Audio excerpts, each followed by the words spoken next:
ሰላም አድማጮቻችን እንዴት ናችሁ? ዛሬ ስለ ዴክላን ራይስ እንጨዋወታለን። የእንግሊዛዊውን ለውጥ ነው የምናየው። ባለፉት ዓመታት ያደረገውን ሽግግር፣ ዘንድሮ ደግሞ እጅግ የተሟላው አማካይ ሆኗል። ይህንን ለውጡን በተመለከተ ሐሳቦችን እያንሸራሸርን እንቆያለን። ለቻናላችን አዲስ የሆናችሁ ቻናላችንን ሰብስክራይብ፣ ላይክ እና ሼር እንድታደርጉ በአክብሮት እንጠይቃለን። ዴክላን ራይስ በዚህ ወቅት ከዓለማችን ምርጥ የአማካይ ስፍራ ተጫዋቾች መካከል አንደኛው ተደርጎ ይታሰባል። በፕሪሚየር ሊጉም ካሉ የቦታው ተጫዋቾች በቀዳሚነት ከሚጠሩት መካከል አንደኛው ነው፣ ምንም ጥያቄ የለውም። ነገር ግን ተጫዋቹ ወደ አርሰናል ሲመጣ ይጫወትበት ከነበረው መንገድ አሁን ብዙ ለውጦችን እየተመለከትን ነው የምንገኘው። በብዙ መልኩ አጨዋወቱ፣ አቀራረቡ እየተቀየረ መጥቷል። በ2023 105 ሚሊዮን ፓውንድ በፈጀ የዝውውር ሂሳብ ነበር ከዌስትሃም ዩናይትድ ወደ አርሰናል ዴክላን ራይስ የመጣው። በአርሰናል በነበረው የመጀመሪያ 6 ወራት ቆይታው ሜዳ ላይ የበለጠ የምንመለከተው ትራዲሽናል ሆልዲንግ ሚድፊልደር ሆኖ ነበር። በቃ የተከላካይ አማካይ ሚና ላይ የሚጫወት ተጫዋች አድርገን ነበር ምንመለከተው። ሜዳ ላይም እንደዛ ነው ሲንቀሳቀስ የነበረው። ከዚያም ከጥር 2024 በኋላ ለውጦችን ተመለከትን። በተለይ በጥር 2024 ክለቡ በውድድር ዘመኑ አጋማሽ ከነበረው አጭር የረፍት ጊዜ ግን የልምምድ ጊዜ ቆይታ መልስ የበለጠ ከሳጥን እያካለለ የሚጫወት ቦክስ ቱ ቦክስ ሚድፊልደር ሆኖ ተመልክተነዋል። ይሄ ለውጡ በማጥቃት መለኪያዎች የበለጠ ውጤታማ እንዲሆን ያደረገው ነበር በብዙ መለኪያዎች እና ደግሞ የቆሙ ኳሶችን ማሻማት፣ የቆሙ ኳስ ኃላፊነቶችን መውሰድ የሱ ድርሻ እየሆነ መጥቷል። ባለፈው የውድድር ዘመን በተጫዋችነት ዘመኑ በብዙ መልኩ የተሻሻለ እንደነበረ መናገር እንችላለን። አሁን የ26 ዓመቱ ተጫዋች አምና በፕሪሚየር ሊግ ተሳትፎ 9 ጎሎችን አስቆጥሯል። አምና 10 ጎል የሆኑ ኳሶችንም አመቻችቶ አቀብሏል። አርሰናል ባሳለፍነው ክረምት ያደረጋቸው ለውጦች እንዳሉ ምናውቀው ነው። በተለይ በዝውውር መስኮቱ ተሳትፎ አድርጎ ወደ ስብስቡ የቀላቀላቸው ተጫዋቾች አሉ። የእነሱ መምጣት የበለጠ ደግሞ ነገሮችን በመቀያየር ረገድ የራሳቸውን አስተዋጽኦ እንዳበረከቱ መናገር ይቻላል። ለምሳሌ አርሰናል በአማካይ ክፍል ማርቲን ዙቢሜንዲን ቀላቅሏል።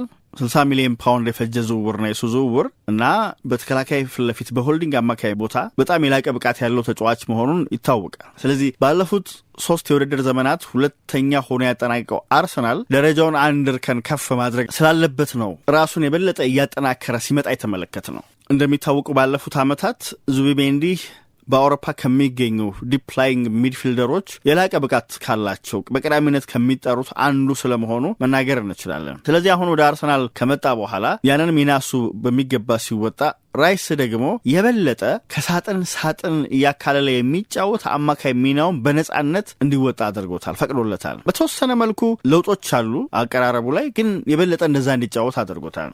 አሁን ስፔናዊ ወደ አርሰናል ከመጣ በኋላ በጨዋታው ምስረታ ወቅት ምናልባት ዴክላን ራይስ ከስፔናዊው አጠገብ ሲጀምር ልንመለከተው እንችላለን። ነገር ግን እንግሊዛዊው የማይደክም ታታሪ ሯጭ ስለሆነ ከጨዋታው ሂደት ጋር ደግሞ ወደፊት በመሄድ የማጥቃት እንቅስቃሴውን ሲቀላቀል በተደጋጋሚ ተመልክተናል።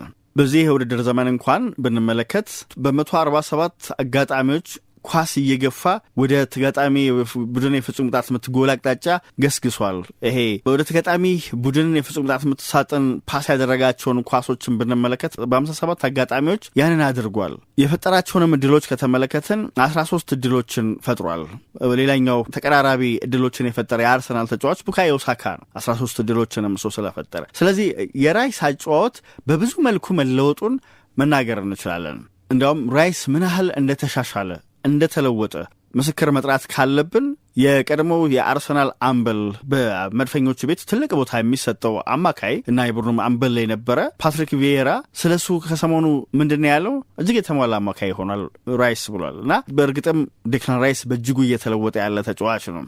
ዴክላን ራይስ የበለጠ ውጤታማ እንዲሆን የአርሰናል አጨዋወትም አግዞታል። አርሰናል አሁን በተወሰነ መልኩ አጨዋወቱ የተቀየረ ይመስላል። የበለጠ ቀጥተኛ አጨዋወቶች የሚመርጥ አይነት ቡድን እየሆነ መጥቷል። በተቻለ መጠን በፍጥነት የተጋጣሚ ቡድንን የመከላከል መስመሮች መሰባበር ይፈልጋል። እዚያም ነው ዴክላን ራይስ ከዙቢሜንዲ አቅራቢያ ሆነ የጨዋታ እንቅስቃሴ ቢጀምርም እንኳ በፍጥነት ወደ ተጋጣሚ ቡድን ሳጥን ሲገሰግስ የምንመለከተው። ዙቢሜንዲና ራይስ የሚመጋገብ ያጨዋወት ዘይቤ ያላቸው መሆኑ ደግሞ የበለጠ አግዞታል። አንዳቸው የሌላኛውን ብርታትና ጥንካሬ ማውጣት የሚችሉ አይነት ተጫዋች ናቸው። ኮምፕሊመንት ይደራረጋሉ። ስለዚህ ይሄ በጣም አግዞታል። የዙቢሜንዲ መምጣት ነጻነትን ያስገኘለት ማለት ይቻላል። ከዚህ ቀደምም በዚህ ሚና የተጫወተባቸው ጊዜያቶች ነበሩ። ከሳጥን ሳጥን የተጫወተባቸው ጊዜያቶች ነበሩ። በሆልዲንግ አማካይ ቦታ ላይ የተጫወተባቸው ጊዜያት ነበሩ። እንደውም ሌላው ቀርቶ የመሀል ተከላካይ ሆኖ ያሳለፈባቸው ጊዜያቶች ነበሩ። የተጫወተባቸው ጊዜያቶች ነበሩ። ችሎታው ነበረው። ነገር ግን ዙቢሜንዲ ሲመጣ ያንን ነገር በነጻነት እንዲከውን ነው ድሉን የፈጠረለት። ችሎታው ስላለ ኳስ በሀፍተርን ኳስ መቀበል የሚችል አይነት ተጫዋች ነው። ምንክኪው በጣም አሪፍ ነው። ወደፊት የመሄድ ተነሳሽነት አለው። ስለዚህ በዚህ ምክንያት በጣም ትልቅ ቦታ የሚሰጠው ተጫዋች ሆናል። ራይስ ከወዲሁ በዚህ የውድድር ዘመን አመቻችቶ ያቀበላቸው ጎሎች እንዲያውም 4 ደርሰዋል። 1 ጎል አስቆጥሯል። ይሄ የሆነው በ12 ጨዋታዎች ነው በዚህ የውድድር ዘመን። በፕሪሚየር ሊጉ የቀድሞ ክለብ ዌስትሃም ላይ ጎል ማስቆጠሩን እናስታውሳለን። ግን የሚገርመው ዴክላን ራይስ መሻሻሎቹ እንዳሉ ሆኖ ለቡድኑ የሚሰጠው አስተዋጽኦ በጣም ከፍ ያለ ሆኖ እየታየም ብዙዎች ብዙም አድናቆት ሲቸሩት አይታይም። ይሄ ያስገርማል። ግን ተጫዋቹ ከዚህ በላይ አድናቆት ይገባዋል። አዎ በአትሌቲሲዝሙ ይታወቃል። ከዚህ ቀደም ታትሮ ይሰራ ስለነበረ ብዙዎች በዛ ነው የሚያስቡት። ነገር ግን ከዛ ያለፈ ነገር አለው። ዴክላን ራይስ ለማጥቃት የሚያበረክተው ነገር አለውና ጥሩ ተጫዋች፣ ጥሩ ፓሰር መሆኑን በደንብ ማስታወስ ያስፈልጋል። ይሄ ጥንካሬው ላይ ብቻ ማተኮር አያስፈልግምና በጣም አሁን የጨዋታን ፍጥነት ጭምር ዲክቴት ማድረግ የሚችል መቆጣጠር የሚችል አይነት የተሟላ አማካይ ወደ መሆን ብቅ ብሏል። ይሄ የአርሰናልን ጠቅሞታል።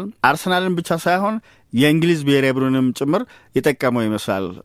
ቶማስ ቱክል በተደጋጋሚ ይህንን ሀሳብ አንስተዋል። እሱም ቢሆን ይህንኑ ይመሰክራል። አርቴታና ቶማስ ቱክል አሁን እየተጫወትኩበት ባለው መንገድ ደስተኛ መሆናቸው ነግረውኛል። ስለዚህ በዚያ መንገድ ዘለግ ላለ ጊዜ ውጤታማ ሆኜ ለመቀጠል ጥረት አደርጋለሁ። ያው በውድድር ዘመኑ የመጀመሪያ 2-3 ጨዋታዎች ላይ በመቶ ብቃቴ ላይ እንዳልነበርኩ ይሰማኝ ነበር። አሁን ግን ከፍ ባለ በራስ መተማመን ነው እየተጫወትኩ የሚገኘው እና ከዚህ በላይም ደግሞ ውጤታማ ጊዜ ይኖረናል በግሌ ብቻ ሳይሆን እኔም ቡድኔም የሚል አስተያየት ሰጥቷልና አርቴታ ዴክላን ራይስን በዚህ አይነት መንገድ መጠቀሙን የሚቀጥል ከሆነ ዴክላን ራይስ ሜዳ ላይ ይህንን አስተዋጽኦ ማበርከቱን የሚገፋበት ከሆነ የውድድር ዘመኑ መጨረሻ ላይ በፕሪሚየር ሊጉ በቀዳሚነት ከሚጠሩ ስሞች መካከል አንደኛው የዴክላን ራይስ መሆኑ ምንም ጥያቄ አይኖረውም።